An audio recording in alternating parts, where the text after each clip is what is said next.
संगम नगरी प्रयागराज में दुर्गा प्रतिमाओं का विसर्जन तालाब के बजाय गंगा नदी के किनारे बनाए गए अस्थायी पॉन्ड में कराए जाने की मांग को लेकर दाखिल की गई जनहित याचिका पर इलाहाबाद हाईकोर्ट में सुनवाई पूरी हो गई है।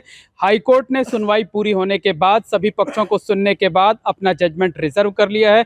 उम्मीद जताई जा रही है कि अगले 2 से 3 दिनों के अंदर अदालत का जजमेंट आ सकता है। याचिकाकर्ताओं की तरफ से क्या कुछ दलील दी गई, क्यों चाहते हैं कि जो स्थायी पॉन्ड है, स्थायी तालाब है, उसके बजाय गंगा किनारे का जो अस्थायी पॉन्ड है वहां पर विसर्जन कराया जाए, इस पर हमारे साथ बात करने के लिए याचिकाकर्ताओं के अधिवक्ता वीसी श्रीवास्तव और सुनीता शर्मा जी हैं। सबसे पहले बताइए कि क्या मांग की गई थी आप लोगों की तरफ से? देखिए, हम लोगों की मांग ये थी कि अंदावा के गंदे तालाब में मूत्र विसर्जन न कराया जाए, बल्कि माननीय उच्च न्यायालय के पूर्व आदेश central pollution control board guideline के अनुसार गंगा के किनारे कृत्रिम तालाब बना करके और गंगा के पानी से किया जाए, ताकि हम लोग शांति जल इकट्ठा कर सके, हम माँ की पूजा कर सके विसर्जन के बाद। ये परंपरागत तौर पर होता भी रहा इस तरह से? नहीं, देखिए, सन 13 तक तो गंगा सरस्वती घाट में होता रहा। 13 के बाद जब 14-15 में हम लोगों ने पीएल दाखिल की, सन 19 तक जो है गंगा किनारे कृत्रिम तालाब बना के काली सड़क बांध के नीचे होता था। 19 के बाद जबरदस्ती प्रशासन को अंदावा तालाब में ले गए, इसका हम लोगों ने समय भी विरोध किया, कंटेम्प्ट फाइल किया। इस बार नए सिरे से हम लोगों ने पुनः ये मांग की, गंगा के किनारे जेटी बना के कृत्रिम तालाब में अब विसर्जन करें। बिल्कुल, गंगा के किनारे कृत्रिम तालाब बनाकर वहां पर मूर्ति विसर्जन कराया जाए। सुनीता जी हमारे साथ हैं। आप लोगों ने जो ये मांग की है, इसके पीछे आधार क्या है, क्या दलील दी है आप लोगों ने?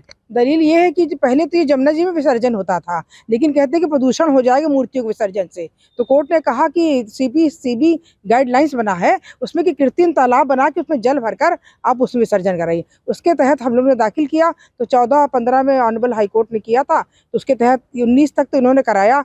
20 से ये लोग ले जाने लगे अंदावा तालाब में, तब हम लोग रिट दाखिल किए। और इस बार भी हम लोग कहा कि वो नेचुरल पॉन्ड है, उसमें मछली पली हुई है और उसमें जो है तो तैरना नहीं हो सकता, कृत्रिम तालाब बनाइए, ये दलील हम लोग की थी और कोर्ट ने रिजर्व कर लिया है। अच्छा, ये बताइए कि स्टेट गवर्नमेंट की तरफ से कोर्ट में क्या कुछ कहा गया, उनकी तरफ से क्या दलीलें पेश की गई? उनकी तरफ से तो इतना झूठ बोला गया, इतना कहते हैं कि वो जो नेचुरल पॉन्ड है उसको कहते हैं कि ये टेम्परेरी पॉन्ड हमने बनाया, जबकि वो नेचुरल पॉन्ड है। सब जानते हैं कि अंदावा का जो तालाब है वो नेचुरल पॉन्ड है।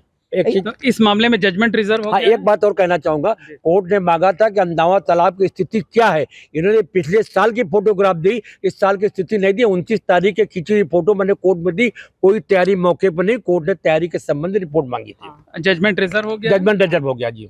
किस कोर्ट में सुनवाई हुई है? जी, ये चीफ जस्टिस अरुण भंसाली जी और माननीय विकास बुधवार जी की बेंच में था। तो उम्मीद जताई जा रही है कि अगले 2-3 दिन के अंदर कोर्ट का जजमेंट आ जाएगा। मेरा ख्याल है कल तक आ जाना चाहिए, क्योंकि 12 तक कल से हाईकोर्ट बंद हो जाएगा और 13 को विसर्जन है। उम्मीद है कल तक जजमेंट आ जाएगा, प्रशासन उस हिसाब से काम करेगी। तो निश्चित तौर पर कहा जा सकता है कि प्रयागराज में दुर्गा प्रतिमाओं का विसर्जन गंगा किनारे बनाए जा रहे अस्थायी पॉन्ड में किए जाने की मांग को लेकर दाखिल की गई जनहित याचिका पर याचिकाकर्ताओं की तरफ से तमाम दलीलें दी गई हैं। कोर्ट ने सभी पक्षों को सुनने के बाद अपना जजमेंट रिजर्व कर लिया है। अब देखना यह होगा कि इस मामले में अदालत का फैसला क्या आता है।